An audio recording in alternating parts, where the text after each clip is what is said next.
कहेंगे, समझाना बताना कुछ नहीं। हम लोग गला फाड़ फाड़ के चीखते रहे और उस चीख में से एक कण भी आप लोग ग्रहण नहीं कर पाए। ऐसा क्यों? क्या गलती है, क्या कमी रह गई हम लोगों में कि हम लोग आपको सिखा नहीं पाए।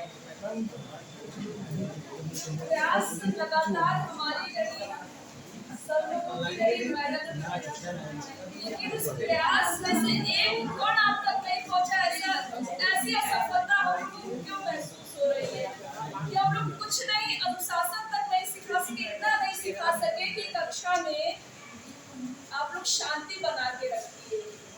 कोई अतिथि आपके समक्ष आ रहा है तो आप लोग शांति बना के रखिए।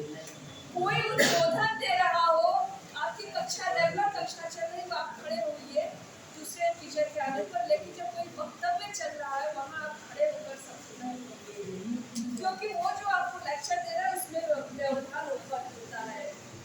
तो रोज रोज हम लोग ये चाहते थे कि जैसे किसी एक यूनिट को बुलाया जाए कि ये यूनिट यहाँ उपस्थित हो, तो एक लड़का भी यदि सूचित कर दे उस यूनिट को, तो आपके अंदर इतनी अनुशासन होनी चाहिए कि आप सब आए और क्रमबद्ध तरीके से लाइन होकर के खड़े हो जाएं। मैंने बहुत कोशिश की अपने यूनिट के साथ, लेकिन मैं असफल रही। अपनी यूनिट को मैं नहीं सिखा पाई। हर बार मुझे कहना पड़ा कि आप लाइन में खड़े हो जाइए। मैंने 5 किलो बांटा और हर बार मुझे कहना पड़ा कि आप क्रमबद्ध तरीके से खड़े हो जाइए। तो इतना छोटा सा अनुशासन मैं नहीं सिखा पाई तो मैं फेल हो गई। लेकिन इस 7 दिनों में मैंने अपने नजदीक आई, बहुत सारा डांट भी दिया, बहुत सारा स्नेह भी किया। आप लोगों से भी स्नेह मिला, लगातार स्नेह मिला, नो डाउट, लेकिन अनुशासन आप लोग को नहीं सिखा पाए। तो यहाँ मैं फेल हो गई। सब कुछ शांतिपूर्वक बीतने के बाद, खुशी माहौल होने के बाद भी कुछ लड़कियां बाहर जाकर अगर आपस में लड़ाई झगड़ा कर रही हैं, तो ये बहुत ही शर्मनाक बात है कि इतने अच्छे माहौल में से जाने के बाद, किसी में कोई भेदभाव न करने के बावजूद ये सुनने को मिल रहा है कि मैडम जी मुझे सर्टिफिकेट नहीं मिला। सर्टिफिकेट के लिए बच्चे आकर मुझसे लड़ाई कर रहे हैं, ये बहुत गलत बात है। हमारा ऑब्जर्वेशन का क्या तरीका है, सर का ऑब्जर्वेशन का क्या तरीका है, दो और मैडम और सर है, उनके ऑब्जर्वेशन का क्या तरीका है। जब उन सबको मिलाकर उसका मंथन किया गया, तो जो आप लोग जानते हैं जब मलाई और दही को मिलाकर फेंकते हैं तब उसमें से घी और मक्खन का निर्माण होता है। तो वैसे ही हम चारों ने मिलाया और मिलाकर के किसकी एक्टिविटी, कौन शालीन है, किसने काम किया, सिर्फ काम नहीं किया, कौन शालीन है, किसका व्यवहार कुशल है, जो एक बार कहने पे बात सुना, जिसके पीछे पीछे में लगातार लगना नहीं पड़ रहा है। तो बहुत कुछ ऐसी चीजें हैं, छोटी छोटी चीजें, जिनको मिला करके वहां से हमको एक प्योरिटी, एक मक्खन निकला, तो उसको हम लोगों ने सर्टिफिकेट किया। तो इसमें आप लोग को जिनको सर्टिफिकेट नहीं मिला, वो इम्प्रूव करने के बजाय आकर के हमसे, सर से, मैडम से लड़ रहे लगातार, हमको सर्टिफिकेट नहीं मिला। आखिर क्यों नहीं मिला? मैंने ज्यादा काम किया। क्या पैमाना है कि आपने ज्यादा काम किया? ये 6, 7, 8, 10 बच्चे, 15, 20 बच्चे रेगुलर वहाँ रुकते रहे और मैं बाई फेस उनको पहचानती हूँ। ये बच्चा है रेगुलर रहा, और मैंने दूसरे यूनिट की मैं थी। इस बच्चे से मैंने जब भी कहा कोई काम के लिए, वो एक अभी दिख नहीं रहा, वो खाना बना रहा था गेट पर से, ये बच्चा है, एक और है। ये सब कुछ लगातार मैंने जब भी कहा वो काम के लिए तत्काल उपस्थित रहते थे। हर काम के लिए, चाहे धूप हो, चाहे रैली हो, सफाई हो, खाना बनाना हो, बर्तन मांजना हो, सब्जी काटना हो, जूठे बर्तन फेंकने, कचरा उठाना, सब में ये सब एक्टिव रहे। लेकिन इसके बावजूद इन सबको सर्टिफिकेट नहीं मिला। क्यों? क्योंकि हो सकता है हम लोगों ने कुछ और ज्यादा अच्छा सोच के रखा हो। और मिलेगा, भविष्य में मिलेगा, निश्चित मिलेगा। उसको देखा जा रहा है।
है, ये एनएसएस का छात्र है, ठीक ना।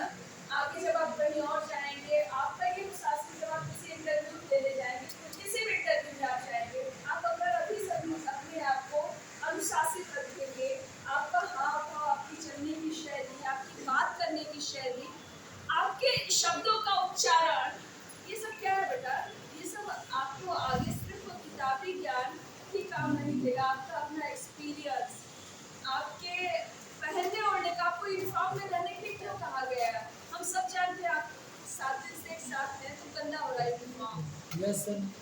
लेकिन आप वो शर्ट उतार करके कहीं पे हैंग कर दे रहे हैं, टांग दे रहे हैं और अगले दिन फिर उसको उठा के पहन रहे हैं, तो ये दिखाता है कि 7 दिन में भी आपके कपड़े पे सिलवट नहीं आए, क्योंकि आपके कपड़े रखने का तरीका वेल मेंटेन है, ठीक है। आप ऐसे ही जाके कहीं कपड़ा फेंक नहीं दे रहे हैं, आप कपड़े को सलीके से रख रहे हैं और अगले दिन फिर पहन रहे, तो 7 दिन में भी वो गंदगी आपके कपड़े पे नहीं आई, वो सिलवट नहीं आई जो घर पे जाकर के आपके फेंक लेंगे, तो ये आपका अनुशासन है। आपके ग्रुप में अगर 50 बच्चे हैं, आप लोग 100 बच्चे हैं, लड़के या लड़कियां, तो आप लोग क्यों नहीं पंगत में खाना खाने का मतलब आपको पता है। पंगत में खाना खाने का मतलब एक साथ आप बैठेंगे, एक साथ खाना खाना शुरू करेंगे। अब हो सकता है इसमें कोई बच्चा 5 मिनट में खा ले, किसी बच्चे को 1 घंटा भी लग जाए, तो आपके अंदर इतना धैर्य होना चाहिए उठना नहीं है, कि जब तक वो अंतिम बच्चा न खा ले तब तक हम उस लाइन से नहीं उठेंगे, हम साथ उठेंगे, साथ बैठेंगे, साथ उठेंगे। ये धैर्य और ये शालीनता आपके पास होनी चाहिए। ये छोटी छोटी बातें जो आगे आपको धैर्य, आपके धैर्य का जब भी परीक्षण होगा, आपका बात धैर्य का बात टूटेगा नहीं। तो पंगत में खाने का मतलब सदैव और आप लोगों को एक साथ खिलाने का मतलब ये था कि आप लोग साथ में खाना खाने सीखें, कैसे बैठते, कैसे उठते, कैसे एक दूसरे के साथ कोऑपरेट करते। हर व्यक्ति एक दूसरे से अलग होता है, सब में कुछ कमी है, कुछ अच्छाई, बहुत बुराई है, लेकिन उन सबको साथ लेकर के बेटा हम बोले जा रहे यही हम। कल मैंने बहुत गर्व से आप चारों को सर्टिफिकेट दिया था, एक प्रिया ने जाते ही मुझे दिखा दिया वो कितनी अनुशासित है, उसको सर्टिफिकेट देकर के मैंने कितनी बड़ी गलती की, गद्दारी की दूसरे बच्चों के साथ जो बहुत डिसिप्लिन है। आज तनु आपने दिखा दिया, 2 बच्ची है वो भी दिखा देंगी, तो मैं ये हो गया। टोटली